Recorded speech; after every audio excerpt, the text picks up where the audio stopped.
Mangalagiri TDP ఆఫీసులో మంత్రి కొలుసు పార్థసారథి మాట్లాడుతున్నారు. ఇప్పుడు లైవ్ చూద్దాం.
అటాచ్మెంట్లో ఉన్న భూముల్ని జోగి రమేష్ గారి కుటుంబం అంటే ఆ కుమారుడు కానివ్వండి, వాళ్ళ బాబాయ్ కానివ్వండి, ఇంకా అనేక మంది అధికారుల సహకారంతో ఆ రోజు అధికారంలో ఉన్న మంత్రిగా ఉన్న జోగి రమేష్ గారి కుటుంబ సభ్యులు ఈ భూమిని చట్ట వ్యతిరేకంగా కొని విక్రయించారు కాబట్టి ఈరోజు అరెస్టు జరిగింది, కానీ వేరే ఉద్దేశం కాదని చెప్పేసి నేను చాలా స్పష్టంగా తెలియజేస్తా ఉన్నాను నేను.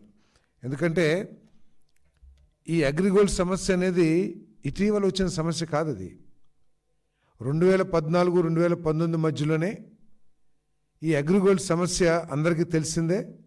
చాలామంది డిపాజిట్లు కోల్పోయారు.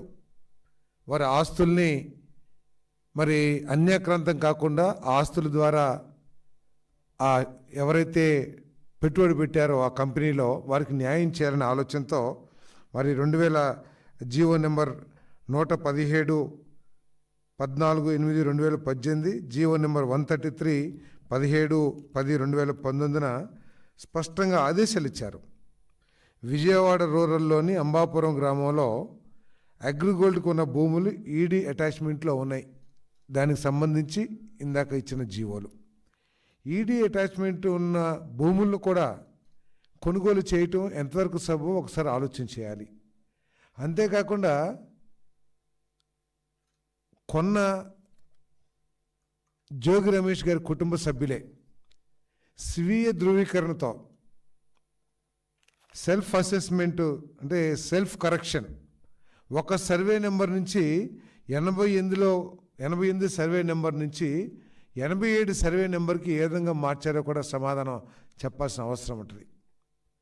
అంతేకాకుండా దేదీప్య అనే సర్వేయర్ లాగిన్లో నుంచి దేదీప్య గారికి తెలియకోకుండా ఆ సర్వేయర్ గారి ఉన్నతాధికారులు ఎవరైతే ఉన్నారో వారిని వినియోగించి సర్వే చేసినట్టు తప్పుడు రికార్డ్స్ కూడా ఇచ్చారని చెప్పేసి మరి ఎంక్వైరీలో తేలిన విషయాన్ని కూడా మరి వారి దృష్టికి ప్రజల దృష్టికి తీసుకొస్తూ ఉన్నా నేను.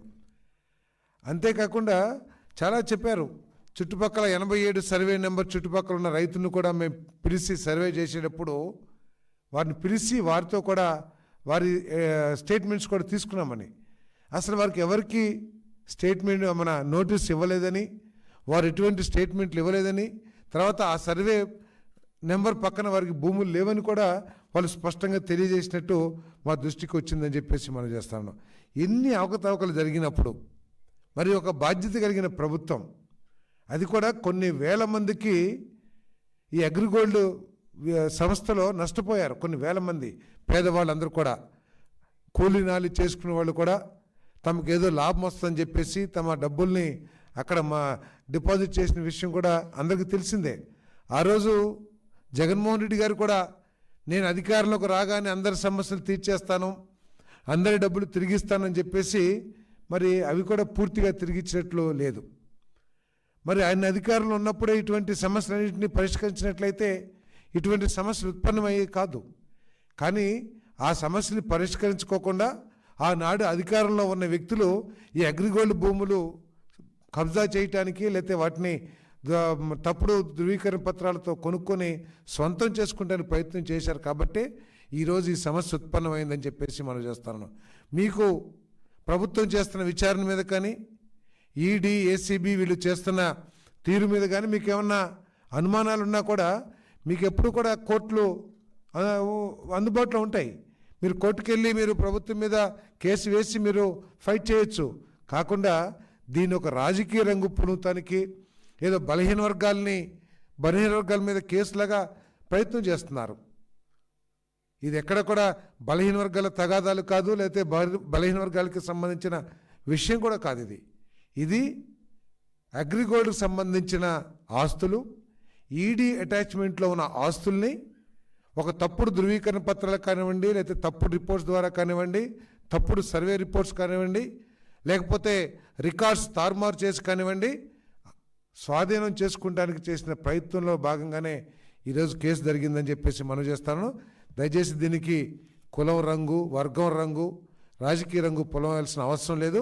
ఒకవేళ తప్పు కాదంటే మీరు కోర్టులో మీరు ఫైట్ చేసుకోవచ్చు, మీ సచ్ఛీలతని నిరూపించుకోవచ్చు అని చెప్పేసి కూడా మనం చేస్తూ, మరి ఈరోజు 15వ తారీఖున ఆగస్టు 15వ తారీఖున ఒక అద్భుతమైన కార్యక్రమం, ఒక పుణ్యమైన కార్యక్రమం, అన్నదాన కార్యక్రమం చేయబోతున్నామని చెప్పేసి మనం చేస్తా ఉన్నాం. అంటే తక్కువ ధరకే పేదవాళ్ళ కడుపు నింపాలి అనే ఆలోచనతో మరి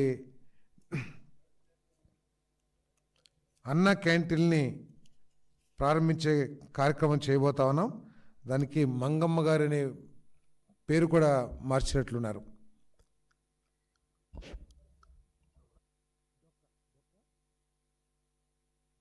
సీతమ్మ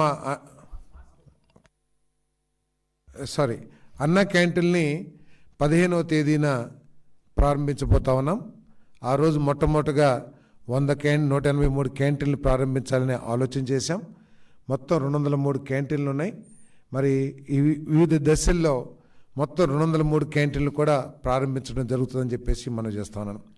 5 సంవత్సరాల్లో దాదాపు 4.5 కోట్ల మంది పేదవాళ్ళ ఆకలి తీర్చిన కార్యక్రమం ఇదని చెప్పేసి మనం చేస్తా ఉన్నాను.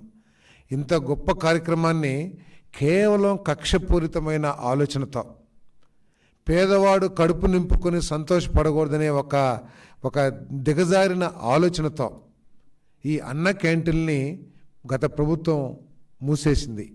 మరి ఆ అన్న క్యాంటీన్ని ఈరోజు మరి తెలుగుదేశం కూటమి ప్రభుత్వం మళ్ళీ 15వ తారీఖున ప్రారంభించడం జరుగుతుందని చెప్పేసి మనం చేస్తా ఉన్నాను.